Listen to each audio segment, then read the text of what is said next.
Mon ex-fiancé a invité son ex à notre mariage en tant qu'homme d'honneur, elle pensait m'humilier, mais je lui ai fait regretter devant tout le monde.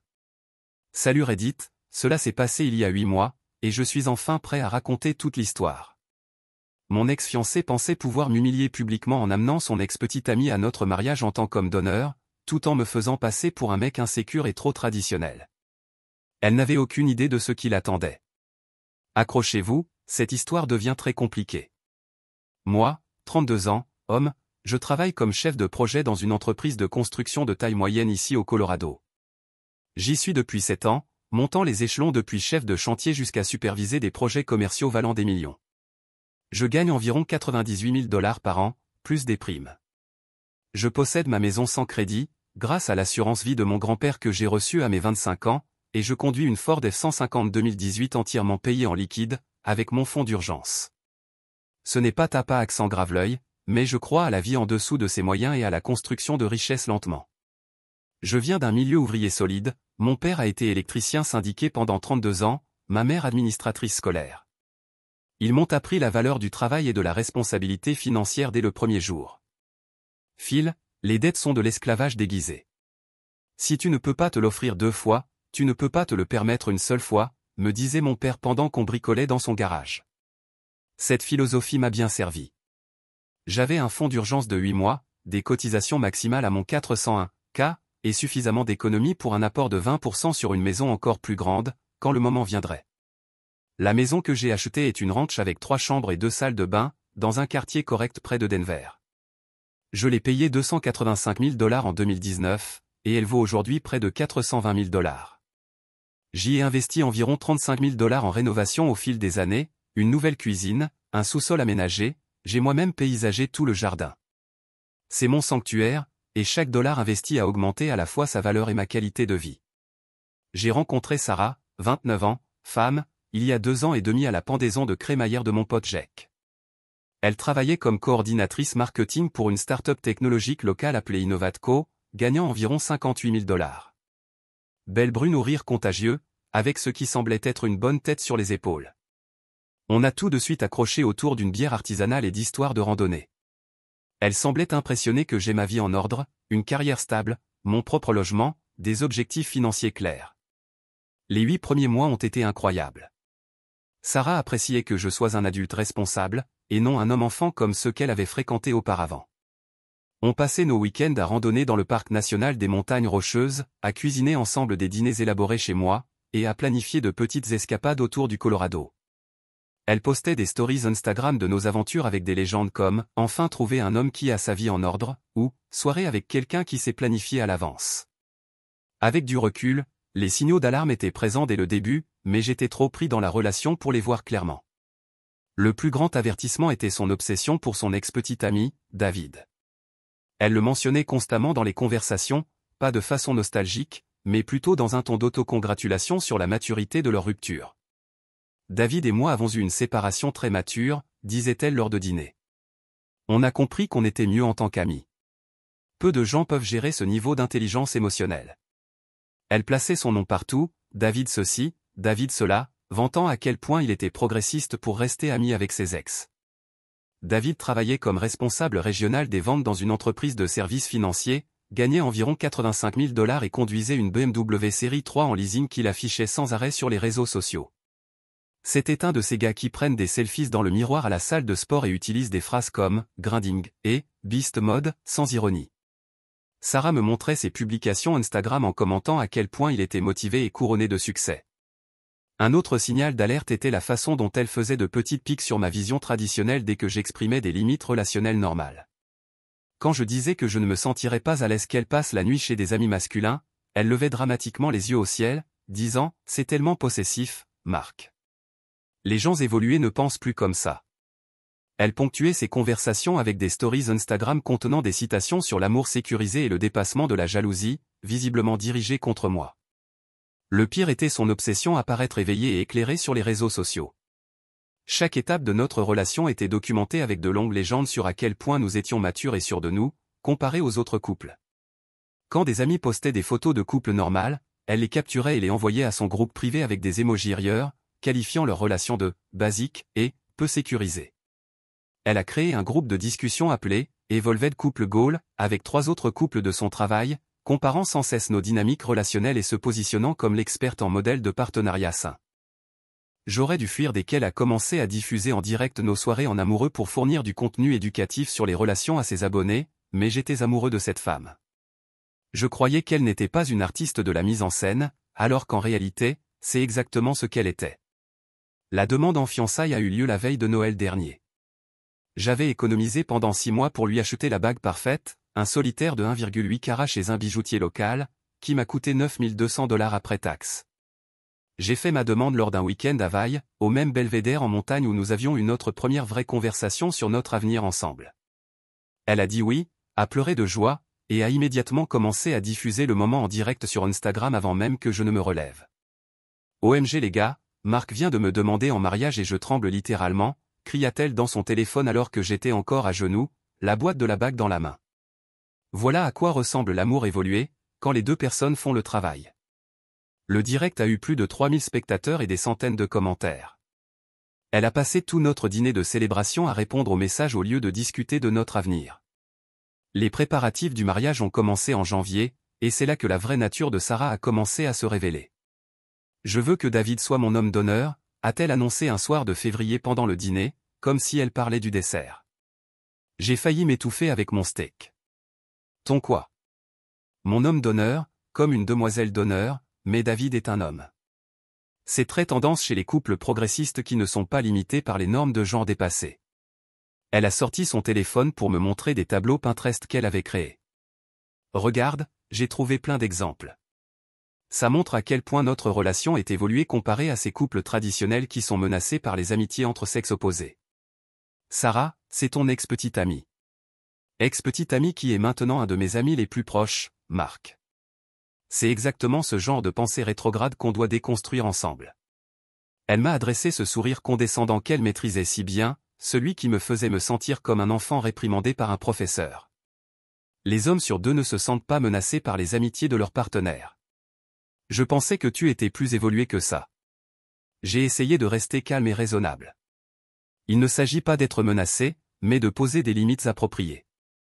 La plupart des gens trouveraient étrange qu'un ex-petit ami fasse partie de la noce. La plupart des gens sont insécures et vivent dans le passé. Je pensais que tu étais différent, soupira-t-elle de manière théâtrale comme si je la décevais profondément. Très bien, si tu vas être jaloux et contrôlant à ce sujet, j'envisagerai d'autres options. Mais je ne vais pas faire semblant que mon amitié avec David n'existe pas juste pour flatter ton ego. Ce soir-là, elle a publié une série de stories Instagram sur le combat contre les normes relationnelles dépassées et l'éducation de son partenaire pour qu'il devienne meilleur. Les stories incluaient des diapos avec des textes comme « Quand tu essaies de normaliser les amitiés saines entre sexes opposés, mais que ton homme a encore du chemin à faire » et « Rappel, les insécurités de ton partenaire ne sont pas ta responsabilité. » Mais elle n'a pas envisagé d'autres options. La semaine suivante, elle a redoublé d'efforts. La dernière story était une photo d'elle et David dans un café, tous les 2 riant d'un air très complice. La légende disait, quand ton meilleur ami accepte d'être ton homme d'honneur malgré les insécurités de ton fiancé. Évolution en action. Les femmes sûres d'elles choisissent des hommes sûrs. Préparer son mariage avec mon bestie. Les commentaires étaient un véritable champ de bataille. Ses amis, évolués, l'encourageaient avec des commentaires du style « Yas Queen, montre-lui ce qu'est l'amour sécurisé » et « Ton intelligence émotionnelle est un exemple ». Mais beaucoup d'autres étaient confus ou critiques. Meuf, c'est chelou, que des drapeaux rouges partout, ce pauvre mec n'a aucune idée de ce qu'il attend. Des membres de ma propre famille ont commencé à m'envoyer des messages pour me demander ce qui se passait. Ma sœur m'a directement appelé. Marc, maman m'a montré l'Instagram de Sarah. T'es sérieusement d'accord avec ça? Parce que vu de l'extérieur, ça a l'air cinglé. Quand j'ai confronté Sarah à propos du post, elle a agi comme si j'étais totalement déraisonnable. Je ne vais pas cacher mes amitiés juste pour flatter ton ego, Marc. David est important pour moi, et si tu m'aimes, tu soutiendras ce qui me rend heureuse. Ce qui te rend heureuse, c'est de m'humilier publiquement et de me traiter d'insécure devant tes abonnés. Tu n'es humilié que parce que tu choisis de le voir comme ça. C'est un problème qui vient de toi, pas de moi. J'essaie de t'aider à grandir en tant que personne. Du pur gaslighting déguisé en discours thérapeutique. mais j'étais tellement investi dans cette relation, dans la bague, dans les arts déjà versés pour le lieu de réception, et dans ces 2 années d'engagement émotionnel, que je me suis convaincu de continuer malgré tout. Les 4 mois suivants ont été un lent déraillement en direct que j'étais trop fier et têtu pour arrêter. David n'était pas seulement l'homme d'honneur, il est devenu le co-organisateur du mariage de Sarah. Ils avaient des réunions hebdomadaires au café chaque mardi pour discuter de leur vision de la cérémonie. Elle lui envoyait des messages constamment toute la journée, lui demandant son avis sur tout, des arrangements floraux aux choix musicaux. Quand je suggérais que nous devions finaliser les nombres pour le traiteur ou confirmer les transports, elle disait « Laisse-moi d'abord en parler à David, il a tellement bon goût, et il est si doué pour organiser des événements. » J'ai commencé à me sentir comme un 3e roue dans les préparatifs de mon propre mariage. Sarah rentrait de ses rendez-vous café avec David, les bras chargés de sacs remplis de magazines de mariage, tout excitée par les idées qu'ils avaient eues ensemble. Quand j'essayais de faire des suggestions, elle les rejetait. David et moi avons déjà trouvé quelque chose de mieux, ou, ce n'est pas vraiment l'ambiance qu'on cherche. Les enterrements de vie de garçons et de jeunes filles ont été combinés en un seul grand événement commun parce que, selon elle, les couples évolués célèbrent ensemble au lieu de perpétuer une ségrégation toxique entre les genres. Sarah a loué une salle privée dans une brasserie chic du centre-ville pour 60 personnes. Cela a coûté environ $2 800, prélevés directement de notre budget de mariage. Elle et David ont passé toute la soirée collés l'un à l'autre, prenant des photos qui semblaient plus romantiques qu'amicales, se donnant des amuse-bouches à la bouche, dansant sur des chansons lentes pendant que moi, je restais assis à une table avec mes garçons d'honneur, me sentant idiot quand l'un de mes potes a fait remarquer à quel point toute cette dynamique était étrange. Sarah a déclaré à haute voix devant tout le monde que les personnes insécures essaient toujours d'empoisonner les relations saines parce qu'elles ne supportent pas la croissance personnelle. Pendant ce temps, elle a intensifié sa campagne sur les réseaux sociaux à propos de notre mariage progressiste. Elle a posté des TikTok sur la normalisation de l'amitié avec les ex et sur le fait d'éduquer son homme pour qu'il devienne sécurisé, vidéos qui ont récolté des milliers de vues. Les sections commentaires étaient devenues des champs de bataille entre ses partisans qui disaient que j'avais de la chance d'avoir une fiancée aussi évoluée, et des gens normaux qui soulignaient à quel point toute cette situation était irrespectueuse. Le TikTok qui m'a vraiment touché s'intitulait « POV, tu organises le mariage le plus évolué de tous les temps ». On y voyait Sarah et David visiter des lieux de réception, goûter des gâteaux ensemble, faire du shopping pour la décoration, tout cela pendant que moi, j'étais au travail. La vidéo a eu 47 000 vues et des centaines de commentaires allant de « objectif de couple » à « c'est vraiment malsain ». Mais le pire, c'est ce qu'elle disait dans mon dos.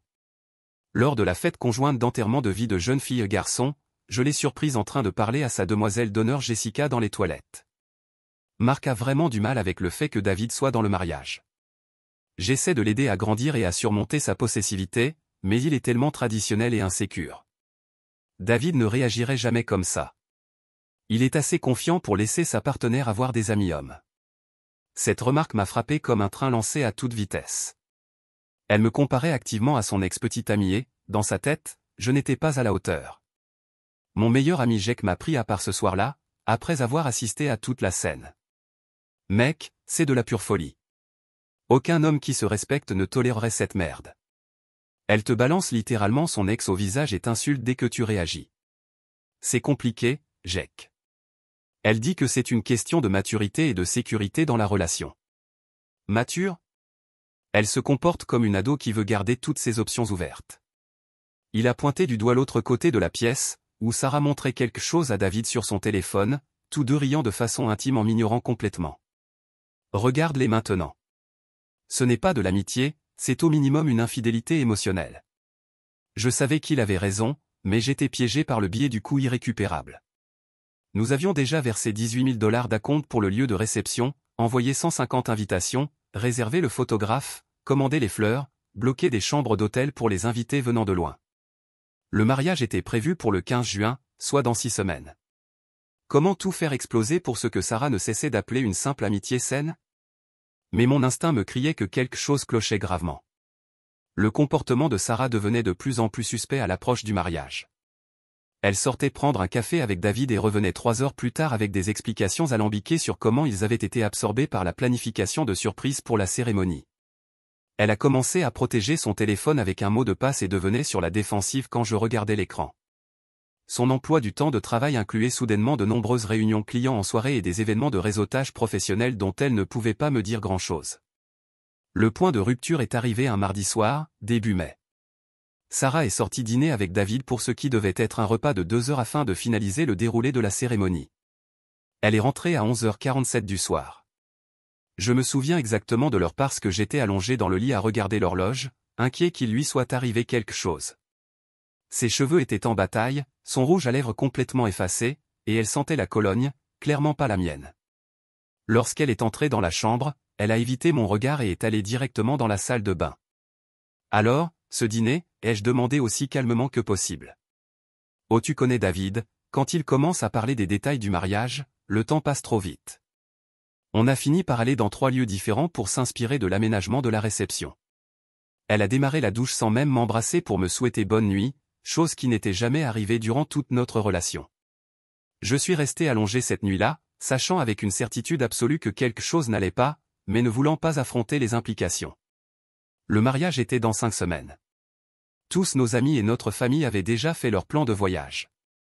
Mes parents avaient pris leur congé et réservé leur chambre d'hôtel. Mon frère devait prendre l'avion depuis Seattle. Comment pouvais-je commencer à enquêter sur mes soupçons sans faire exploser tout ce qu'on avait construit? Mais les mots de Jake résonnaient sans cesse dans ma tête. Aucun homme qui se respecte ne supporterait ça. Le lendemain matin, pendant que Sarah était au travail, j'ai fait quelque chose que je n'avais jamais fait dans aucune relation. J'ai consulté les relevés téléphoniques en ligne. Sarah et David s'envoyaient des messages constamment, des centaines de textos par jour, souvent dès tôt le matin et jusqu'à tard le soir. Ce qui était encore plus révélateur, c'étaient les appels téléphoniques, des conversations d'1 heure qui avaient lieu alors que Sarah disait être en rendez-vous client ou en déplacement professionnel. J'ai aussi remarqué des dépenses sur notre carte de crédit commune qui n'avaient aucun sens. Un prélèvement de $180 au Marriott Downtown un mardi après-midi, alors que Sarah disait visiter un chantier client. Un dîner pour 2 chez Romano S, un restaurant italien cher, un soir où elle prétendait travailler tard et m'avait envoyé un message disant qu'elle allait prendre un sandwich Subway. Mes mains tremblaient littéralement pendant que je faisais des captures d'écran et que je les envoyais sur ma boîte mail personnelle. C'est à ce moment-là que je me suis souvenu que David avait une petite amie de longue date, Claire. Je l'avais rencontrée plusieurs fois lors d'événements de groupe au cours de l'année passée, une femme vraiment gentille qui travaillait comme infirmière pédiatrique à l'hôpital pour enfants. Si David trompait Claire avec Sarah, elle méritait de le savoir, et peut-être qu'elle avait des éléments qui pourraient m'aider à comprendre ce qui se passait vraiment.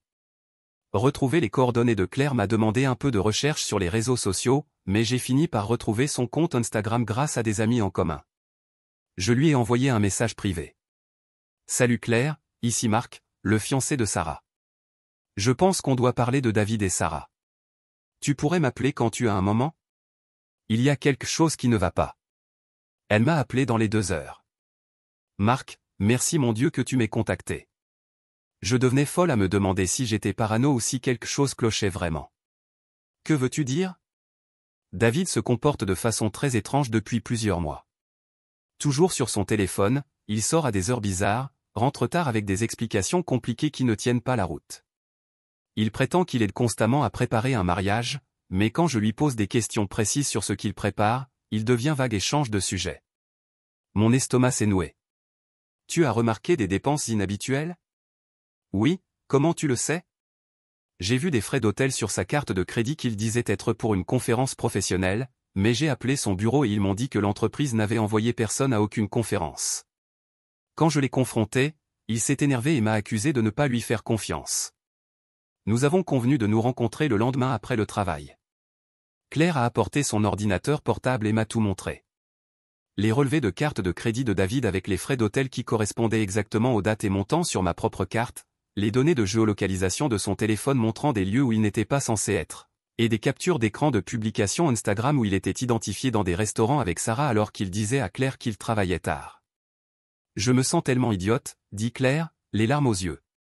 Tout le monde me disait que David était un mec bien, qu'il restait ami avec son ex, qu'il participait à leur mariage. Et pendant tout ce temps, il faisait ça sous notre nez. On est 2 idiots, ai-je répondu. Mais au moins, maintenant, on sait qu'on n'est pas faux. C'est alors que Claire a dit quelque chose qui a tout changé. Marc, je veux qu'ils subissent les conséquences de ce qu'ils ont fait. Pas juste une rupture discrète qui leur permettrait de passer à autre chose tranquillement.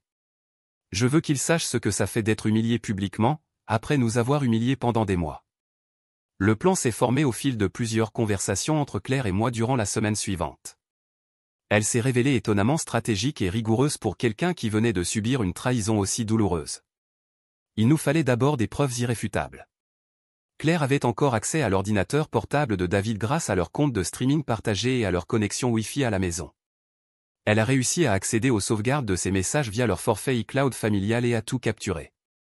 Des mois de messages suggestifs, des photos explicites et des plans détaillés pour leur rencontre à l'hôtel. Les preuves étaient accablantes et incontestablement authentiques. L'échange de textos le plus compromettant datait de 3 semaines avant le mariage.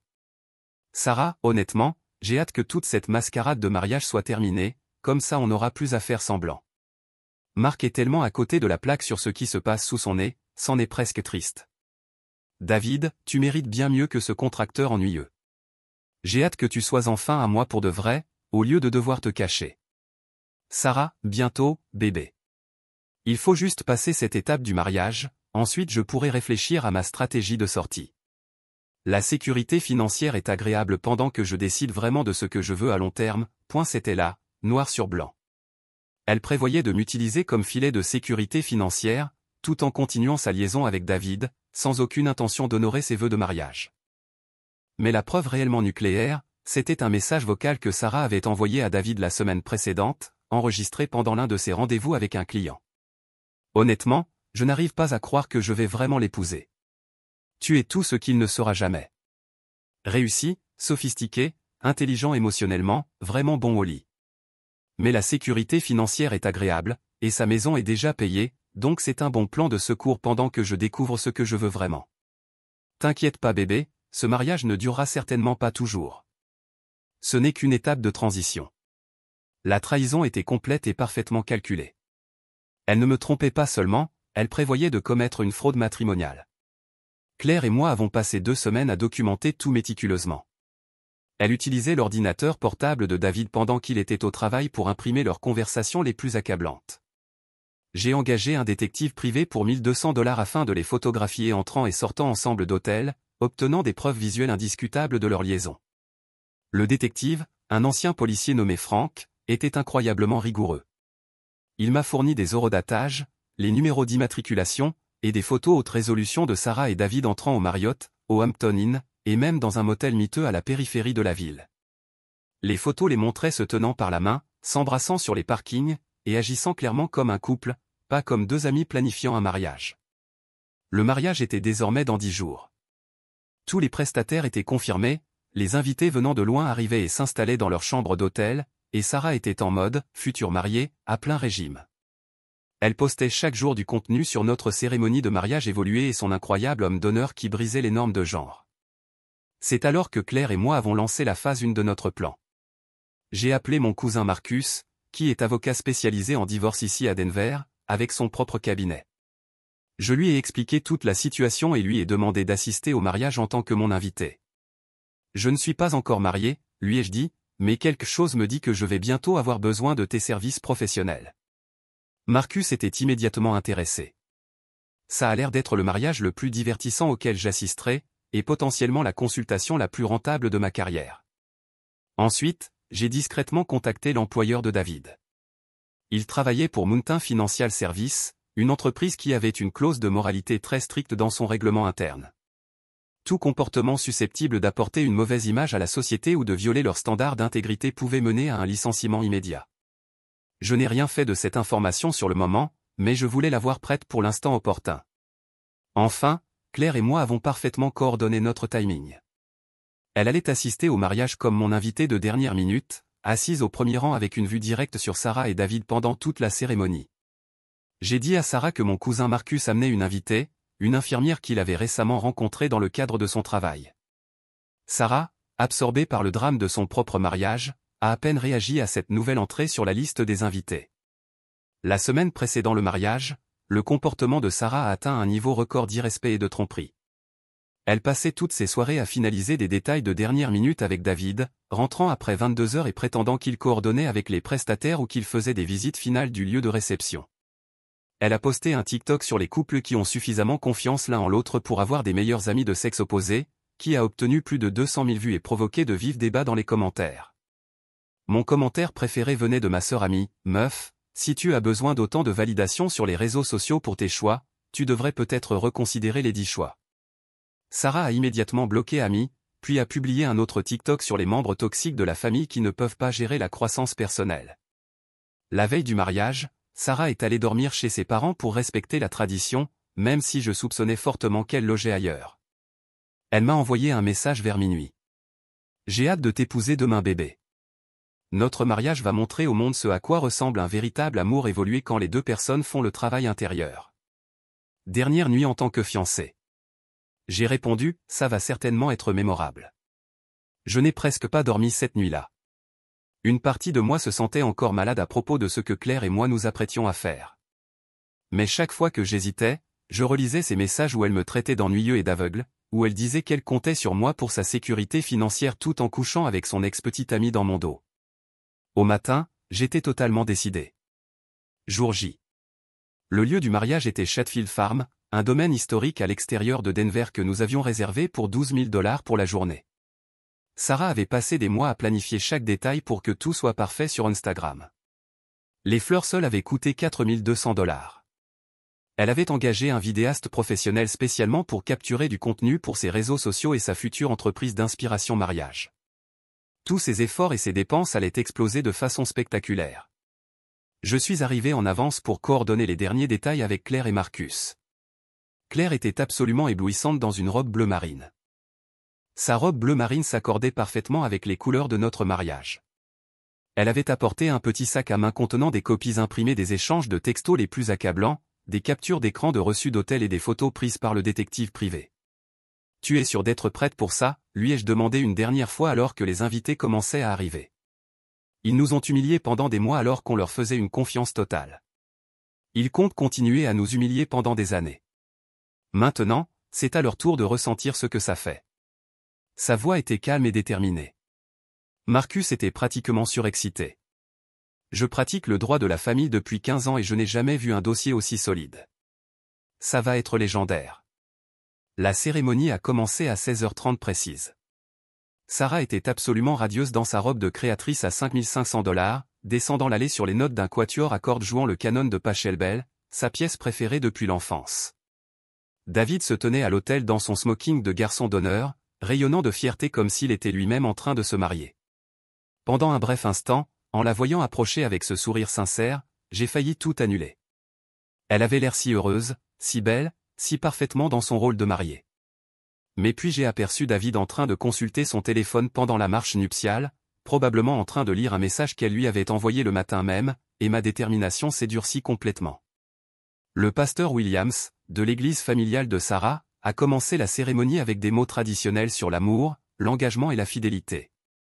Sarah avait écrit ses propres vœux bien sûr, plein de grandes phrases sur le choix de la croissance plutôt que du confort, sur l'amour évolué, et la construction d'un partenariat fondé sur la confiance et l'authenticité.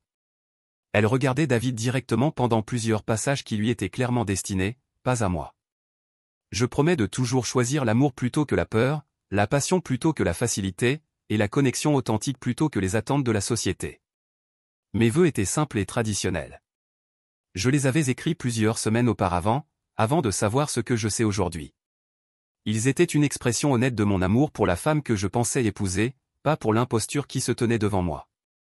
Puis est venu le moment crucial. Si quelqu'un a une raison de s'opposer à cette union, qu'il parle maintenant ou se taise à jamais.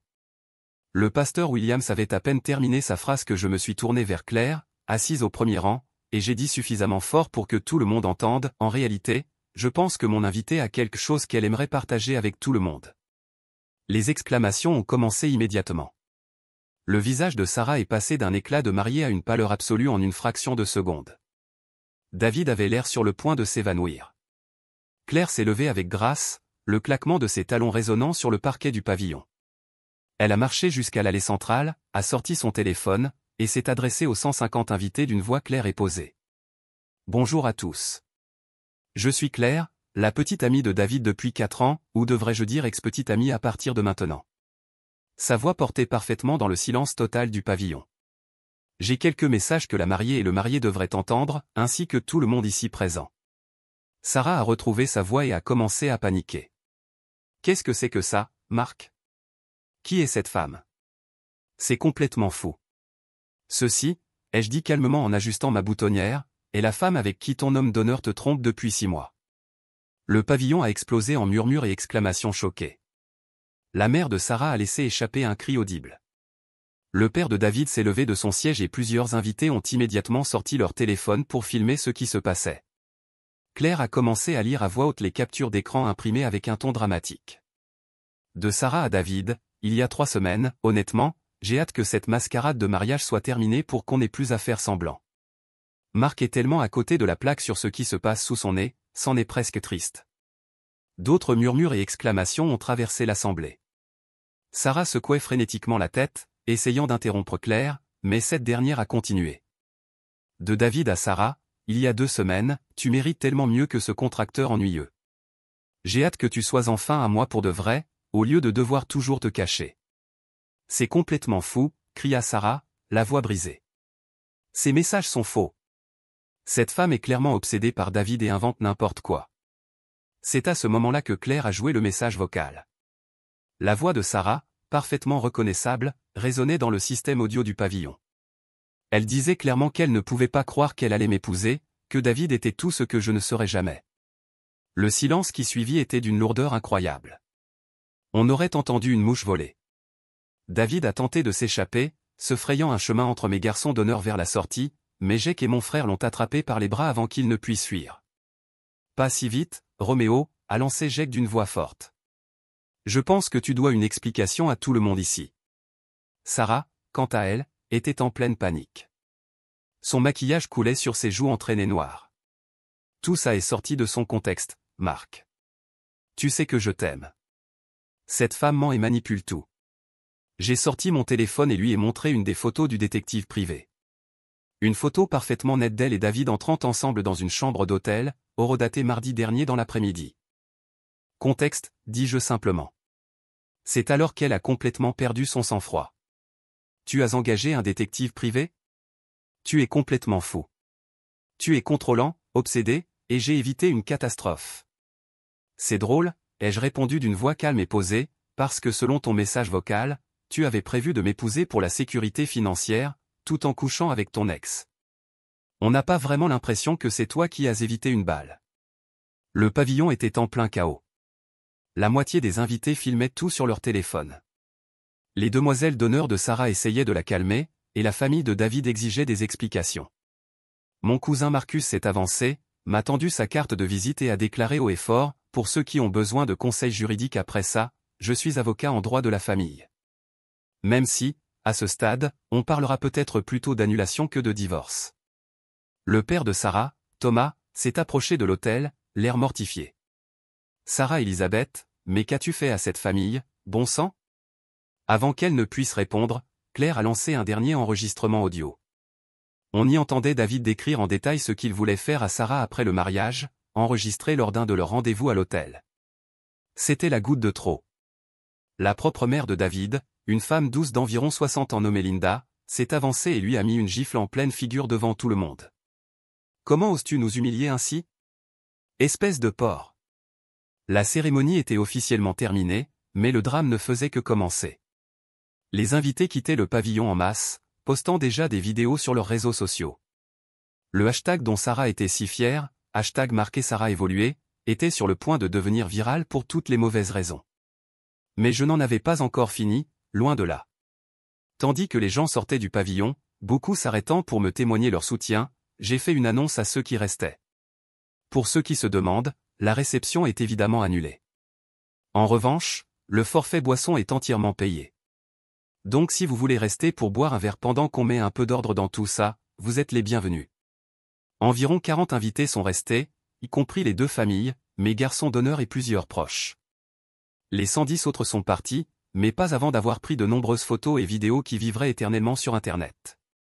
Sarah m'a coincé près de la table des cadeaux pendant que Claire était dehors au téléphone avec son avocate. Marc, s'il te plaît, on peut surmonter ça. J'ai fait des erreurs, mais je t'aime. David m'a manipulé. Non, tu aimes ma sécurité financière, les jeux corrigés en lui montrant une autre capture d'écran. Tes propres mots étaient que ce mariage n'était pas pour toujours, et que tu devais réfléchir à ta stratégie de sortie. Alors ne faisons pas semblant que tu es dévasté. J'étais perdu. David m'a fait croire à des choses fausses. Sarah, j'ai 6 mois de preuves montrant que c'est toi qui as initié la plupart de ces conversations. C'est toi qui as planifié les rendez-vous à l'hôtel. Tu te plaignais constamment de moi tout en disant à David qu'il était tout ce que je ne serais jamais. J'ai fait défiler un autre fil de messages. Tu m'as littéralement traité de tremplin ennuyeux vers quelque chose de mieux, le mois dernier. Elle s'est effondrée sur une des chaises blanches en bois, l'énergie quittant complètement son corps. Et maintenant ? Maintenant, tu vas devoir expliquer à tout le monde pourquoi tu nous as humiliés publiquement. Tu vas devoir faire face au fait que chaque vidéo de ce désastre devient virale. Et tu vas devoir reconstruire ta vie sans mon soutien financier ni ma maison. Je suis parti, la laissant en larmes dans sa robe à 5500 $. Les conséquences ont commencé immédiatement et se sont intensifiées dans les semaines suivantes. Les vidéos de notre mariage sont devenues virales en quelques heures. Le compte TikTok de Sarah, qu'elle utilisait pour promouvoir notre relation évoluée, est devenu un mème du jour au lendemain. Des gens ont fait des vidéos de réaction aux extraits où Claire lisait les textos. Le hashtag évolution action a commencé à monter en tendance alors que des internautes se moquaient de l'idée d'avoir son ex-petite amie dans sa suite nuptiale. Un utilisateur TikTok a remixé la voix de Claire lisant les messages avec de la musique dramatique, et la vidéo a atteint 2 800 000 vues. Un autre créateur a fait une vidéo style « Où sont-ils maintenant ?», retraçant tous les détails de notre histoire. L'employeur de David a vu les vidéos dès le lundi matin. Mountain Financial Services l'a licencié dès le mardi après-midi pour comportement indigne d'un représentant de l'entreprise et violation des normes d'intégrité. Le monde des services financiers est étonnamment petit et rempli de commérages. La nouvelle a circulé rapidement dans les réseaux professionnels. Il est au chômage depuis 8 mois maintenant, et aucune entreprise sérieuse ne veut l'embaucher. Sarah a perdu son emploi dans les 2 semaines. Innovatco était fier de sa culture d'entreprise progressiste et bienveillante, mais ils ont tracé la limite lorsque le drame personnel d'un employé est devenu un embarras public nuisant à leur image. Ils ont invoqué un mauvais jugement affectant la réputation de l'entreprise pour la licencier. La dévastation financière a été rapide et totale. Comme seul mon nom figurait sur le bail de l'appartement et l'acte de propriété de la maison, Sarah a dû déménager immédiatement. Elle a squatté chez différentes amies pendant quelques semaines, jusqu'à ce que tout le monde se lasse de son drame et cesse de répondre à ses appels. Elle a finalement dû retourner vivre chez ses parents à 29 ans, une pilule particulièrement amère à avaler pour quelqu'un qui avait passé des mois à se vanter en ligne de son indépendance d'adulte et de sa relation évoluée. J'ai récupéré presque toutes les dépenses du mariage en fournissant des preuves de fraude aux prestataires. Le lieu, le photographe, le fleuriste et le traiteur ont tous reconnu qu'avoir été trompé par la mariée constituait un motif légitime de remboursement des acomptes. J'ai récupéré 16 800 $ sur les 18 000 que nous avions versés. La bague de fiançailles était une situation plus compliquée légalement. Puisque c'était elle qui avait rompu les fiançailles à cause d'une infidélité documentée, j'avais légalement droit à sa restitution. Lorsque Sarah a initialement refusé de la rendre, affirmant que c'était une compensation pour le tort émotionnel subi, mon cousin Marcus lui a envoyé une lettre de mise en demeure. Elle l'a rendue dans les 24 heures. J'ai revendu la bague à une bijouterie pour 6 800 $, une perte significative par rapport aux 9 200 $ que j'avais payés, mais je voulais l'effacer de ma vie une bonne fois pour toutes. Pendant ce temps, Claire a poursuivi David devant le tribunal des petites créances pour de l'argent qu'elle lui avait prêté durant leurs 4 ans de relation, paiement de voiture, aide au loyer, dépenses de vacances, et dettes de cartes de crédit accumulées. Avec des preuves documentées de son infidélité et de sa fraude financière, elle a obtenu un jugement de 14 300 $. David, désormais au chômage et toxique dans son secteur professionnel, a déposé le bilan dans les 4 mois. Les retombées sur les réseaux sociaux ont été implacables et ne montraient aucun signe de ralentissement. Sarah a tenté de reprendre le contrôle du récit en publiant sa propre version des faits, prétendant que j'étais abusif financièrement et contrôlant, et qu'elle essayait d'échapper à notre relation. Mais les preuves étaient trop accablantes et publiques. Chaque fois qu'elle postait quelque chose, quelqu'un répondait avec des captures d'écran de ses propres messages où elle me qualifiait d'ennuyeux et décrivait notre mariage comme temporaire. Son contenu sur les relations évoluées est devenu un exemple à ne pas suivre sur plusieurs plateformes. Des youtubeurs spécialisés en conseils relationnels ont utilisé notre histoire comme illustration des erreurs à ne pas commettre en matière de limites et de respect. Un podcast masculiniste a consacré un épisode entier de 2 heures à analyser comment Sarah avait utilisé un langage progressiste comme arme pour justifier l'infidélité et l'abus émotionnel. Le coup le plus brutal est venu de Reddit Stories, un compte TikTok qui fait des lectures dramatiques de publications relationnelles. Ils ont fait une série en 3 parties sur notre saga. Les vidéos combinées ont dépassé 5 millions de vues et ont généré des centaines de vidéos de réactions et de contenus dérivés. Les amis de Sarah ont commencé à la taguer dans les commentaires, lui demandant si c'était vraiment d'elle qu'il s'agissait. Elle a fini par supprimer tous ses comptes de réseaux sociaux et n'a plus jamais été vue en ligne depuis. David a essayé de redorer son image en prétendant être la victime d'une ex-petite amie vindicative, Claire, et d'un fiancé contrôlant et abusif, moi. Mais les preuves parlaient d'elles-mêmes. Ses propres messages montraient qu'il poursuivait activement Sarah, planifiait leur rencontre dans les moindres détails, et se moquait de Claire et de moi dans notre dos. Sa vie amoureuse est devenue inexistante. Dans les cercles professionnels de Denver, tout le monde savait ce qu'il avait fait. Les femmes l'évitaient complètement, et ses amis masculins avaient perdu tout respect pour lui. La dernière nouvelle que j'ai entendue, c'est qu'il était retourné vivre chez ses parents à Kansas City.